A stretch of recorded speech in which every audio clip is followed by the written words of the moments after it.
네, 안녕하세요. 오늘 소개해드릴 시계는 티소 르로쿨 모델이고요. 티소에서 가장 유명한 시계라고 해도 과언이 아닐 모델이죠. 티소 르로쿨 흰판 모델입니다. 브레이슬릿 모델이고요. 지금까지 티소를 있게 해준 데 가장 큰 공헌을 해준 시계 중에 하나가 아닐까 제 개인적으로 그렇게 생각을 하는 그런 모델입니다. 제가 시계를 10년 전부터 많이 봐왔었는데도 그때부터 사랑을 많이 받았고요. 지금도 많이 받고 있는 그런 모델이거든요. 그래서 인제 시계를 좀 가까이 보면서 리뷰를 해 드리도록 하겠습니다. 일단 가까이서 봤을 때 가장 먼저 눈에 들어왔던 거는 이 안에 동그라미 엠보거든요. 그래서 세이코 같은 경우는 이런 드레스워치가 좀 밋밋해서 좀 심심했다면 이 제품 같은 경우는 이 엠보 때문에 시계가 좀 더 앤틱해지고 고급스러워지는 걸 볼 수가 있었습니다. 그리고 거기서 끝난 게 아니라 이 로마자 바깥쪽으로 이 테두리 진 이곳도 엠보가 들어가 있는 걸 볼 수가 있거든요. 그래서 인제 가까이서 봐도 드레스워치 디자인으로 손색이 없는 왜 이 사랑을 많이 받고 있는지 지금까지 인기가 많은지 알게 해 주는 그런 부분인 것 같네요. 완연한 드레스워치이기 때문에 야광은 전혀 없고요. 그 로마자 인덱스에 그냥 일반 검은 색깔의 핸즈가 들어가 있는 걸 볼 수 있습니다. 뭐 개인적으로 아쉬움이 있다면 이런 부분도 인제 블루 핸즈를 넣어 주거나 해서 쪼끔 업그레이드한 버전이 있었으면 어땠을까 그런 생각도 드는 반면에 그냥 기본적인 기본 라인을 그대로 두는 것도 그냥 브랜드의 철학인 것 같아요. 그래서 12시 방향 보시면 티소라고 돼 있고 1853년 설립연도 같네요. 나와 있는 걸 볼 수가 있습니다. 그리고 밑에 인제 르로끌이라고 필기체로 써져 있는 걸 볼 수가 있고요. 파워매틱 80 이라고 해서 기존 오래된 르로쿨 같은 경우는 파워매틱 그러니까 이제 파워 리저브가 40 시간대였는데 이 제품 같은 경우는 이제 80 시간으로 업그레이드가 됐습니다. 그래서 음 베젤 같은 경우도 되게 동글동글하게 잘 나온 걸 볼 수가 있네요. 예. 용두를 이렇게 감아서 수동으로 태엽을 감아 줄 수도 있는 그런 방식이고요.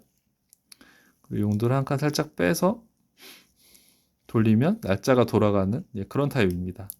두 칸 빼서 돌리면 10분반을 맞출 수 있고요. 일반 오토 시계라고 보시면 될 것 같아요. 그리고 이제 퀵 체인지 모델이기 때문에 거의 12시 정각에서 플러스 마이너스 5분 정도에서 날짜가 한 번에 돌아가는 퀵 체인지 모델입니다. 굳이 아쉬운 점을 찾아보자면 브레이슬릿일 것 같은데요. 브레이슬릿 연출이 많은 걸 싫어하는 분들이 계세요. 특히 여기서 호불호가 많이 갈릴 것 같은데 물론 이제 여기서 3 연줄은 좀 안 어울릴 것 같긴 하지만 5 연줄이었으면은 충분히 인제 잘 조화가 되었을 것 같거든요. 그래서 7 연줄인 부분은 약간의 호불호가 갈릴 수 있다는 점을 말씀드리고요. 하지만 이 브레이슬릿의 완성도나 마감 같은 경우는 제가 오리스 문페이지 모델도 같이 많이 봤었는데 거의 흡사할 정도로 뭐 퀄리티는 비슷한 것 같아요. 그런 브랜드의 그 브랜드 파워에서는 이제 오리스가 높긴 하지만 가성비에서는 티소가 절대 뒤처지지 않는 것 같습니다. 비슷하게 해밀턴 오토매틱이랑도 많이 비교를 하시는데 그 오픈하트 같은 경우는 만약에 인제 오픈하트와 티소를 중에 선택을 한다면 저 같은 경우는 인제 르로코를 선택을 할 것 같아요.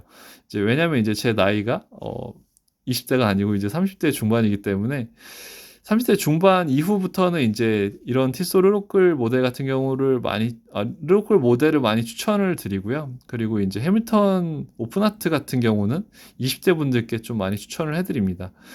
어 오픈하트 같은 경우는 좀 더 남성스러운 느낌이 들고 인제 안에 로터 같은 경우도 보이고 그렇기 때문에 좀 더 시계가 재밌다고 설명을 좀 드리고 싶네요. 이 제품 같은 경우는 겉에서 봤을 때는 워낙 드레스워치 느낌이기 때문에 쪼끔은 단조로울 수가 있습니다. 하지만 뭐 좀 질리지 않는 편이고요. 오랫동안 좀 은은하게 쓸 수 있는 그런 시계라고 보시면 될 것 같아요. 예. 그래서 둘 중에 하나를 고른다면 르로코를 선택할 것 같네요, 저라면. 하지만 이제 안쪽을 보시면 전혀 또 느낌이 다릅니다. 그래서 안쪽에 이렇게 로터가 있는 걸 볼 수 있고 밸런스 휠도 열심히 돌아가고 있는 걸 볼 수 있습니다. 반원 형태로 뚫려 있고요. 시스루 백이라서 굉장히 화려한 것도 볼 수가 있습니다. 네. 오히려 시계 안쪽이 어떻게 보면 더 이쁘다는 생각도 한편으로 해 보게 되네요. 르로콜 흰판 같은 경우는 가죽 밴드에도 워낙 잘 매칭이 되기 때문에 19mm 가죽 밴드면 컬러를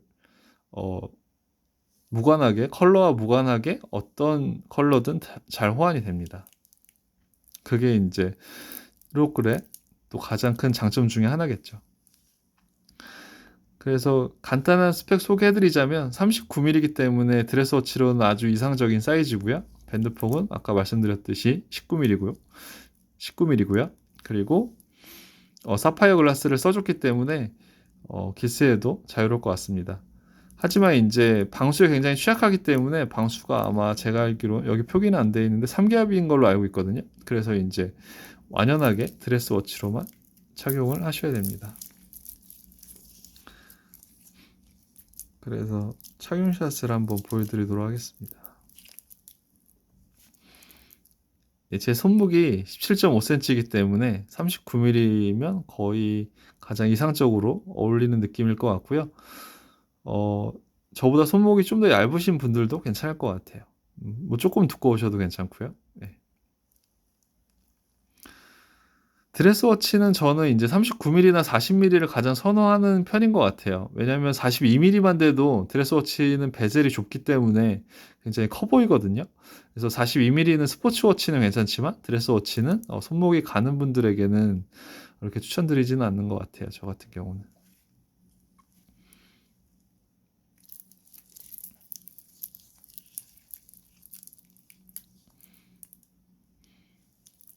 네, 시계를 한번 가까이서 다른 각도에서도 한번 보여드릴게요.